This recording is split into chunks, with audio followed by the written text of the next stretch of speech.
Waramutse mukunzi wa Blando TV show, ngewe rero nkuzaniye amakuru mashya, amakuru ari kuvugwa muri Repubulika Iharanira Demokarasi ya Kongo. Ni nyuma y'uko umutwe wa FDLR wandikiye ibaruwa ifunguye Lourenco, perezida wa Angola, uno mutwe umusaba ubafasha kubahuza n'u Rwanda. Ni ibintu rero byagiye bigarukwaho na benshi bavuga bati noneho uriya mutwe waba wavuye ku izima. Ariko noneho ingabo z'u Burundi ziri mu gihugu cya Kongo, umutwe wa 23 wenda kuzitsinsura, dore ko bamwe bazinze ibikapu bakavuga ko bashaka kwisubirira iwabo, ngo n'ubundi umutwe bahanganye nawo ngo ntuboroheye, ngo ubamereye nabi.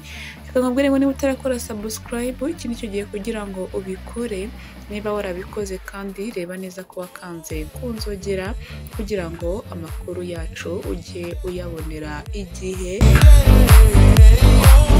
Ingabo z'u Burundi zamaze kuvuga ko zigiye kwisubirira iwabo, ni nyuma y'uko umutwe wa 23 ubokeje igitutu ukabakubita ibisasu, maze ubundi ukavuga uti twebwe ntabwo dushoboye kurwana n'izi ngabo, mu gihe n'ingabo z'igihugu turi gufasha FARDC zidashoboye guhangana. Izo ngabo zibitangaje nyuma y'uko ingabo za FARDC nazo zikunze kuneshwa, maze ubundi amaguru zikayabangira ingata zikiruka.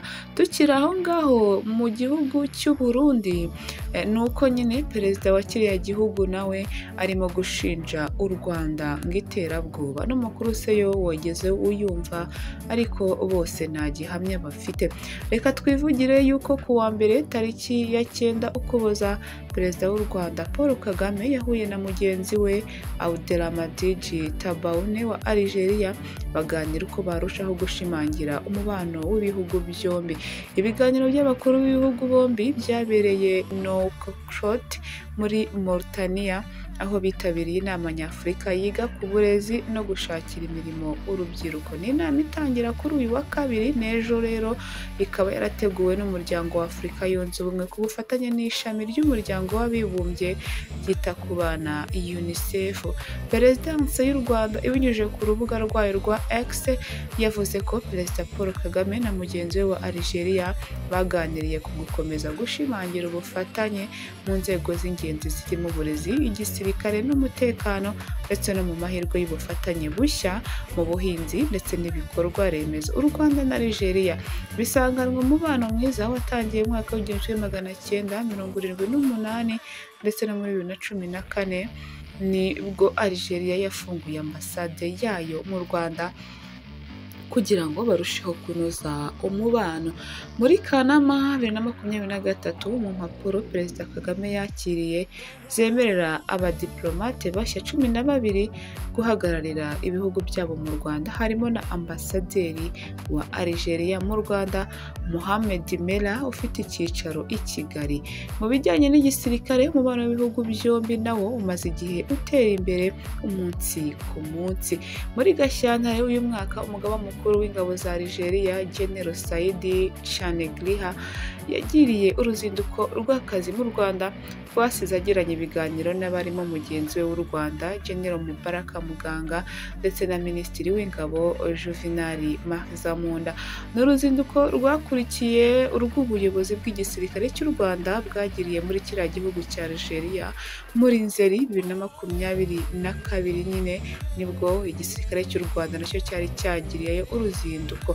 Icyo gihe uwari umugaba mukuru w'ingabo z'u Rwanda General Retired Jean Bosco Kazura yagiriye uruzinduko rw'akazi rw'iminsi 3 muri iki gihugu cyo mu majyaruguru ya Afurika, agirana ibiganiro na mugenzi we Retired General Saidi Chengiriha. Ni ibiganiro byagarutse ku mubano usanzwe hagati y'igisirikare cy'ibihugu byombi, ibindi bikomeza umubano w'ibihugu byombi nuko bihuriye mu miryango irimo n'uwa Afurika yunze ubumwe. Ihuriro ry'ibihugu bya Afurika rigamije ubufatanye n'iterambere NEPAD, umuryango w'abibumbye n'umuryango mpuzamahanga w'ibihugu bikoresha ururimi rw'igifaransa OIF.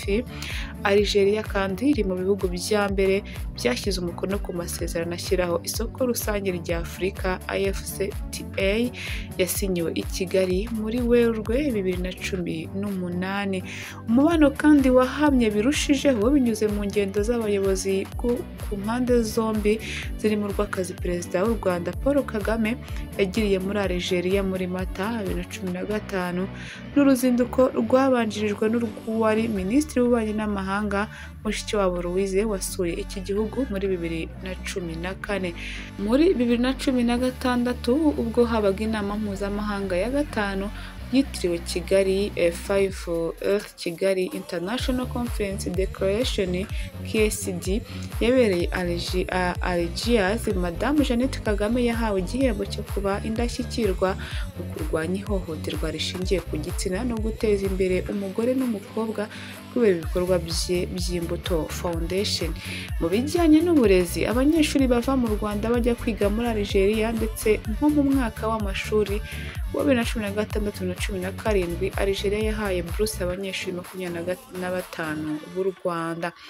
Ubwo Perezida Kagame yari ari kugira uruzinduko muri Algeria yahuye n'abayobozi bakuru, yemeza ko umubano w'ibihugu byombi Algeria ndetse n'u Rwanda ugomba guzanira inyungu abaturage b'ibi bihugu ndetse na Afurika muri rusange. Icyo gihe umukuru w'igihugu yashyize indabo ku rwibutso rw'abaguye mu rugamba rwo guharanira ubwigenge bw'igihugu cya Algeria. Reka ngushimire cyane, nkubwire ko amakuru yacu ari akagaruka ni buri munsi, kuko amakuru agezweho agiye kujya asohoka ku binyamakuru natwe tuba duhari kugira ngo duhite tuyakugezaho. Ariko kandi nkubwira ko Loni yemeje ko Red Tabara yivuganye abasirikare b'u Burundi. Nari nabikubwiye, ibi ngibi nkaba nzabigaruka. Imana akomeze kubana nawe rero. Shalom shalom.